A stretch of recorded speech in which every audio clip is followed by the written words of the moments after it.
Hi guys, मैं फिर हाजिर हूँ। इस वक्त हम डिस्कस कर रहे हैं सांवल यार पिया प्रोमो एपिसोड 7 का। दोनों एपिसोड बेहतरीन थी। अगर आपने ये ड्रामा शुरू नहीं किया, आप जाके शुरू करें। हुआ कुछ यूं है कि पिया की जो अटेंशन है, उसकी जो दोस्ती है, उसकी जो छेड़छाड़ है, उसकी जो बातें हैं, उसका जो मिलना जुलना है, वो सांवल में ला रहा है बदलाव। बदलाव ला रहा है, वो सुधर रहा है, वो बदल रहा है पिया की अटेंशन की वजह से।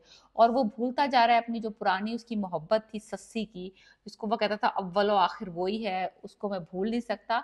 उसको भूला तो वो नहीं है, लेकिन उसकी जो मेमोरी है ना, उसको रिप्लेस कर रही है पिया। कभी चाय के बहाने, कभी वो उसके घर के बहाने, कभी ट्यूशन के बहाने, कभी सड़क पर बच्चों के बहाने। बंदे की को अटेंशन दे रही है लड़की, और लड़के में बदलाव आ रहा है पिया की वजह से। वो रोशनी की तरफ आ रहा है। वो जो गुम हो चुका था ना, एक गम में, पैसा कमाने की धुन में, और वो एक जैसे डार्क सिचुएशन में था। अच्छा बंदा था लेकिन डार्क सिचुएशन में था। वो अब बदल रहा है। लोगों को वो हराना नहीं चाहता, लोगों से जीतना चाहता है। लेकिन वो लोगों को, यानी कि वो इस तरह से दिखाया है कि वो अब लोगों का बुरा नहीं चाहता है, वो अपना अच्छा चाहता है। लाइक वो दो लोगों के बारे में नहीं सोच रहा है। तो एक पॉजिटिव से बात है, खुश है, मुतमईन है। उसकी बॉडी लैंग्वेज से पता चल रहा है कि he is not depressed any more. More lively है, दुनिया को देख रहा है, दुनिया में लोगों से मिल रहा है, मुस्कुरा रहा है, स्मोकिंग छोड़ दी है।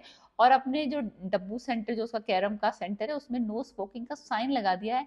और साइन लगाते हुए जाते हुए पिया को दिखाते हुए जा रहा है कि देख लो मैंने लगा दिया। And she is like, so anyways दोस्ती उनकी पक्की वाली हो गई है। वर्कशॉप का जो एक सिनेरियो चल रहा है साइड में, जो पिया के फादर के वर्कशॉप को खरीदना चाह रहे हैं, उनको ये गलत फहमी हो गई है कि सांवल जो है वो इस सारे फड्डे में इन्वॉल्व है। वो समझ रहे हैं कि जो वो बंदे आ रहे हैं, जो उसको धमका रहे हैं कि वो ये वर्कशॉप बेच दे, वो सांवल के बंदे हैं। अब वो हुआ हुआ पिस्ट, वो उसका पहले से उसने अपने दिमाग में एक इमेज बनाया हुआ सांवल का। और वो समझ रहा है कि जो वर्कशॉप वाला सिनेरियो हो रहा है वो सांवल करवा रहा है, जबकि सांवल उसमें इन्वॉल्व भी नहीं है। एनीवेज उसका फ्रस्ट्रेशन, वो गुस्सा कैसे निकालता सांवल और उसके जो दोस्त है बाबा, शायद छोटी सी स्ट्रीट पे क्रिकेट खेल रहे हैं, और वो बॉल जाके लगती है शीशे पे। सांवल आके उससे माफी मांगता है। बंदा जो अपनी फ्रस्ट्रेशन निकालने के लिए थप्पड़ मार देता है सांवल को, और इसके ऊपर जो मोहल्ले में धमाका होगा। लेकिन एनीवे सांवल सिचुएशन संभाल लेता है, दर, दरगुजर करता है। ऑफ कोर्स बिकॉज ऑफ पिया। ऐसा तो नहीं कि इस बुड्ढे की थप्पड़ खा के वो पहले वो बात, वो पिया की वजह से अपना गुस्सा पी लेता है, अपने आप को रोक लेता है, दरगुजर कर देता है बात को। लेकिन पूरा मोहल्ला पिस्ट है इस असलम से। तो खैर एनीवे, दूसरी तरफ आलियार की दोस्ती पिया के साथ यूनिवर्सिटी में फुल ऑन है। बंदा लड़की को पसंद करता है, लड़की भी थोड़ी थोड़ी थोड़ी थोड़ी पसंद करती है। अभी खुल के बात इतनी जल्दी शुरू नहीं, अभी 7th एपिसोड की बात कर रहे हैं हम। दूसरी तरफ दिखाया कि अलियार के पेरेंट्स पाकिस्तान आ रहे हैं। उसको खबर मिलेगी उसके दोनों पेरेंट्स जो हैं दुबई से पाकिस्तान आ रहे हैं। And he is very excited, because वो अकेले रहना नहीं चाहता इतने बड़े घर में। उसको अमेरिका से बुला के पाकिस्तान बिठा लिया है, तो वो चाह रहा था कि उसके पेरेंट्स भी आ जाए। अब पेरेंट्स का दिखाया है एंट्री। पेंट्री हुई है अली यार के फादर की, और फादर कौन निकले?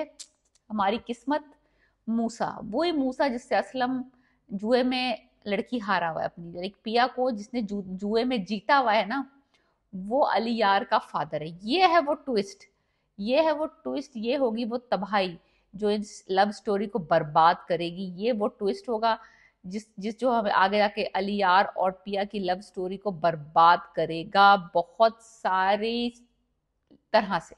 लेकिन एक तरह से बर्बाद नहीं करेगा, मल्टीपल वेज बर्बाद करेंगी। एक तो पिया का जो इमेज है इसका खराब होगा, ऊपर से असलम जो है उसका पुराना इमेज उस लड़की की अपनी बेटी की आंखों में खराब होगा। तीसरा, मूसा साहब का जो इमेज है वो अपने बेटे की नजर में खराब होगा। तो बहुत सारे रिश्ते अफेक्ट होंगे जब ये सिनेरियो खुलेगा, ये बात खुलेगी। एक बेटी का बाप का जो इमेज है वो खराब, दूसरा बेटे का बाप, और उसके बन की मोहब्बत, सारा कुछ गड़बड़ होगा। बहुत तबाही मचेगी जब ये मूसा वाली कहानी खुलेगी असलम के सामने। अली यार जो है वो पिया को इम्प्रेस करने के लिए कि मैं एक नॉर्मल सा बंदा हूँ, मेरे पास कोई शो ऑफ नहीं है, वो जा रहे हैं स्कूटर पे। अब वो स्कूटर पे आ गए, लेकिन प्रोटोकॉल छोड़ के जा रहे हैं। और इस पे उसके बाप को बहुत गुस्सा आया, बिकॉज उसको सिक्योरिटी कंसर्न्स है अपने बेटे के। उनकी ड्राइवलरीज हैं, इस तरह के काम जब होते हैं तो आपके 50 दुश्मन होते हैं, और 50 दुश्मन आपका एक अकलौता बेटा, तो उसको तो सिक्योरिटी प्रोवाइड करना उसका अव्वलीन तरजीह है। और वो एक लड़की को इम्प्रेस करने के लिए बगैर प्रोटोकॉल के मोटर बाइक के ऊपर पहुंच गया यूनिवर्सिटी। सो ये बात इसके बाप को बहुत बुरी लगेगी और वो पता कराना चाहेगा कि ये प्रोटोकॉल छोड़ के किस चक्कर में गया है यूनिवर्सिटी, क्योंकि इससे पहले तो उसने कभी प्रोटोकॉल नहीं छोड़ा। तो वहां से मूसा को बात पता चलेगी कि ये इस लड़की में इंटरेस्टेड है एंड ऑल दैट सिनेरियोज। ये बात बहुत उसको बुरी लगेगी, क्योंकि वो कहेगा कि भाई देखो हम ना नॉर्मल लोग हैं, ना हम लोग नॉर्मल लोगों से डील करते हैं, तो अपने स्टेटस वाले के साथ अपना मामला चलाओ, ये इस तरह से लड़की को फंसाने के चक्कर में अपनी जान खतरे में ना डालो। तो दो स्टोरीज चल रही है साइमल्टेनियसली, एक पिया की और सांवल की, और एक पिया की और अलियार की। तो सांवल वाली और पिया वाली स्टोरी तो ऐसा कुछ सिनेरियो ज्यादा नहीं चलेगा, अभी वो तो ऐसे चलती रहेगी दोस्ती। लेकिन अलियार और जो पिया है उनका जो लव स्टोरी है वो बहुत जल्दी शुरू होने वाली है और बहुत जल्दी खत्म और खतरे में ही पड़ने वाली है। तो हम ये सब कुछ देखेंगे एपिसोड 7 और 8 में नेक्स्ट वीक ऑफ सावल यार पिया। Please subscribe my channel and let me know what do you think about my review.